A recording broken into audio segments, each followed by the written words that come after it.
अब कर रहे हैं एक्सरसाइज 5.3 का question number 11। If the sum of the first n terms of an AP is 4n minus N square, what is the first term, what is the sum of the first two terms, what is the second terms, similarly find the third and tenth and nth terms. Sn दे रखा है, Sn is equal to दे रखा है इसने 4n minus N square, यानी कि n terms तक का टोटल दे रखा है और हमें ये सब चीजें निकालनी है। एक तो पहले हमें निकालना है कि इसमें फर्स्ट टर्म क्या है, दूसरा हमें S2 निकालना है, S2 का मतलब फर्स्ट दो टर्म्स का टोटल निकालना है हमको, दूसरा फिर हमें सेकंड टर्म निकालना है, फिर थर्ड टर्म निकालना है, फिर हमें A10 निकालना है, 10वें नंबर का टर्म कौन सा है, और फिर हमें AN निकालना है। तो ये सब क्वेश्चनों को सॉल्व करना है। तो सबसे पहले हमारे पास ये गिवन है, गिवन में क्या है हमारे पास, इसने दे रखा था कि Sn is equal to 4n minus N square. तो यहीं से शुरू करते हैं, यहाँ पे सबसे पहले 1 लिखो, S1। तो S1 इज इक्वल टू कितना हो जाएगा, 4 इंटू 1 माइनस 1 स्क्वायर। S1 का मतलब हुआ कि अगर इसमें केवल एक ही टर्म होता तो उसका टोटल कितना होता।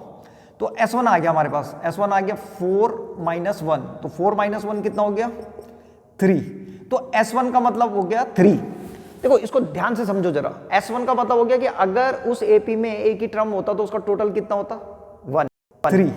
अब एक ही टर्म है तो इसका मतलब वही टर्म है, तो फर्स्ट टर्म वही हो गया। तो S1 3 है तो इसका मतलब A1 भी 3 है, फर्स्ट टर्म कितना हो जाएगा 3। तो A1 और A एक ही बात है, तो ये तो आ गया हमारा आंसर 3, फर्स्ट टर्म निकाल दिया हमने 3। अब दूसरा निकालना हमें S2। S2 में पूछ रहा था वो, इसका मतलब हो गया कि फर्स्ट दो टर्म्स का टोटल कितना है। तो ये Sn दे रखा, सीधे S2 निकाला जा सकता है आराम से। यहाँ पे लिखेंगे हम S2 इज इक्वल टू 4 और यहाँ पे n की जगह में 2 आ जाएगा और प्लस माइनस 2 का स्क्वायर। तो 4 की इंटू 2 से होगी तो 8 माइनस 4 और 8 माइनस 4 कितना हो गया 4।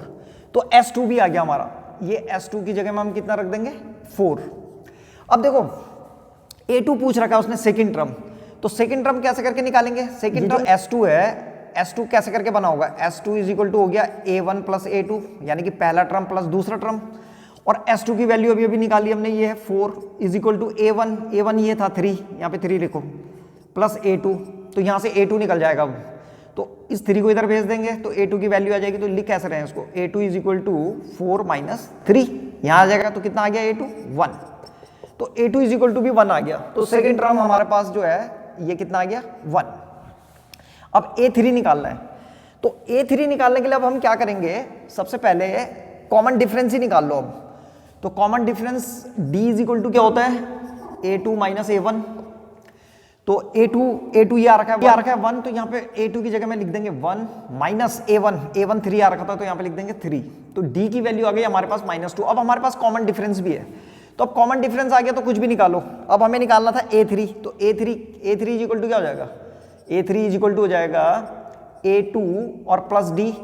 भाई सेकंड टर्म में कॉमन डिफरेंस को ऐड कर दो तो A3 आ जाएगा। तो A3 is equal to A2 कितना रखा हमारा पास, A2 है 1, तो यहाँ पे लिखेंगे 1 और प्लस D कितना रखा -2, तो -2 को ऐड कर दो, तो यहाँ पे आ जाएगा 1 प्लस माइनस का माइनस हो जाएगा -2, तो कितना हो गया A3 -1।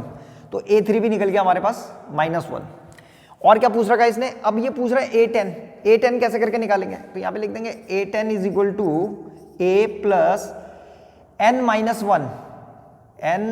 1 into D। ये वाला फॉर्मूला लगा रहे हैं, ये फॉर्मूला होता था an का, an is equal to A plus n minus 1 into D। तो अब हमें A10 निकालना है, तो A10 इज इक्वल टू क्या होगा, A प्लस n माइनस 1 यानी कि 10 माइनस 1 कितना हो जाएगा 9D बस। और यहाँ वैल्यू रख दो, A कितना आ रखा हमारा, A आ रखा था ये 3, तो A की जगह में रख देंगे 3 प्लस 9 और D की जगह में कितना आ जाएगा, D ये निकाल रखा था -2, तो यहाँ पे -2, तो ये हो जाएगा कितना 3 माइनस 18 और 3 में से 18 चला जाएगा तो कितना बच जाएगा 15 माइनस का, तो -15। तो हमारे पास A10 भी आ गया। अब वो कह रहा था AN निकालो, तो AN निकालते हैं। देखो तो अब AN निकालना है, तो AN निकाल रहे हैं। AN इज इक्वल टू होता है A plus n minus 1 into D। तो AN is equal to A कितना आ रखा था फर्स्ट टर्म 3, तो यहाँ पे लिख देंगे 3 प्लस n को n ही रहने देंगे n माइनस 1, और D कितना आया था हमारा, तो D निकला था हमारा -2, यहाँ पे लिखेंगे -2।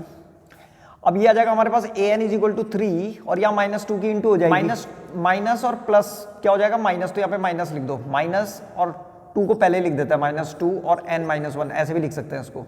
तो ये हो जाएगा हमारे पास 3 - 2n और +2, तो 3 + 2 कितना होता है 5, तो 5 - 2n, तो ये जो है an की वैल्यू आ गई,